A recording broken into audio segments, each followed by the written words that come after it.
প্রথম যিনি কেন্দ্রীয় সভাপতি ইসলাম ছাত্র শিবির যার হাত ধরে প্রতিষ্ঠা হয়েছে শহীদ মীর কাসেম আলী, ওনার নাম কি আপনারা জানেন? শহীদ মীর কাসেম আলী তিনি 1977 সালে 6 ফেব্রুয়ারি ইসলামী ছাত্র শিবির প্রতিষ্ঠা করেন। দেখেন একজন মানুষ চাইলে কত কাজ করতে পারে। তিনি ইসলামী ছাত্র শিবিরের মতো এত বড় একটা সংগঠন প্রতিষ্ঠা করেছেন, সংগঠন প্রতিষ্ঠা করে সারা বাংলাদেশব্যাপী এই সংগঠনকে ছড়িয়ে দিয়েছেন এবং এই সংগঠন গত প্রতিষ্ঠার পর থেকে এদেশের সৎ দক্ষ আদর্শ দেশপ্রেমিক নাগরিক তৈরি করার জন্য কাজ করে আসছে। দেশের সকল অন্যায় অবিচারের বিরুদ্ধে সবসময় ইসলামী ছাত্র শিবিরের প্রতিটি কর্মী কথা বলে আসছে এবং আগামীর বাংলাদেশের নেতৃত্ব তৈরির জন্য কাজ করে আসছে, আগামীর প্রজন্ম তৈরি করার জন্য কাজ করে আসছে। এই শহীদ মীর কাসেম আলী ইসলামী ছাত্র শিবিরের দায়িত্ব শেষ করার পরে তিনি এই সমাজে এমন এমন কাজ করছে যেটা পুরো সমাজকে আলোড়িত করেছে।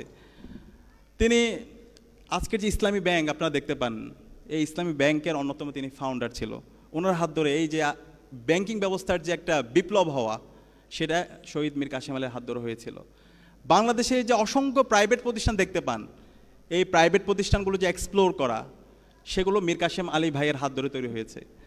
আজকে যে বাংলাদেশের যে ট্যুরিজম সেক্টর যে এক্সপ্লোর হওয়া, আজকে যে আপনারা অনেকে সেন্ট মার্টিনে গিয়েছেন, এই যে কক্সবাজার থেকে সেন্ট মার্টিনে যাওয়ার এই যে শিপগুলো, এগুলো সব ওনার আইডিয়া। ওনারাই প্রথম এই শিপগুলো নিয়ে আসা এবং এই ট্যুরিজম সেক্টরটাকে আরও এক্সপ্লোর করা, সেটা ওনাদের হাত ধরে তৈরি হয়েছে।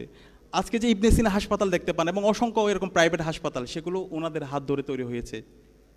আজকে যে আপনার অনেকগুলো শিক্ষা প্রতিষ্ঠান, প্রাইভেট বিশ্ববিদ্যালয়, স্কুল, কলেজ, এই প্রতিষ্ঠানগুলো ওনাদের হাত ধরে তৈরি হয়েছে। এবং সারা বিশ্বের যত ধরনের বড় বড় থিঙ্ক ট্যাঙ্ক প্রতিষ্ঠানগুলো আছে এবং বাংলাদেশে যে বড় বড় থিঙ্ক ট্যাঙ্ক প্রতিষ্ঠানগুলো আছে, সেগুলো শহীদ মীর কাসেম আলী ভাইদের হাত ধরে তৈরি হয়েছে।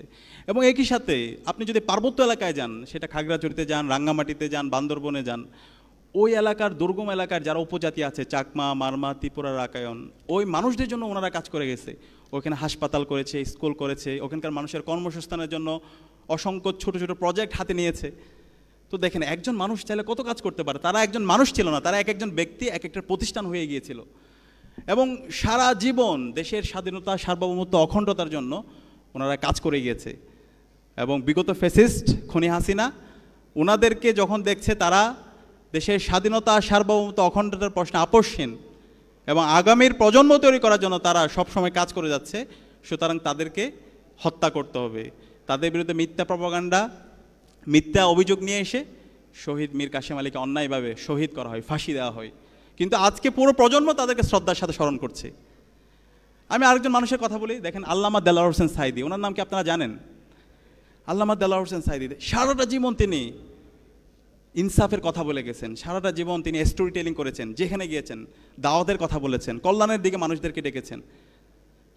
যখন খুনি হাসিনা দেখলো হচ্ছে ওনাকে কোনোভাবে কম্প্রোমাইজ করা যাবে না, তখন এই আল্লামা দেলোয়ার হোসেন সাঈদীকে অনেক দিন ধরে ওনাকে মিথ্যা মামলায় ওনাকে আবদ্ধ করে রাখা হয়েছিল। পরবর্তীতে ওনাকে মেডিকেল কিলিংয়ের মাধ্যমে ওনাকে হত্যা করা হয়েছে। কিন্তু আজকে পুরো প্রজন্ম মাওলানা দেলোয়ার হোসেন সাঈদীকে শ্রদ্ধার সাথে স্মরণ করছে।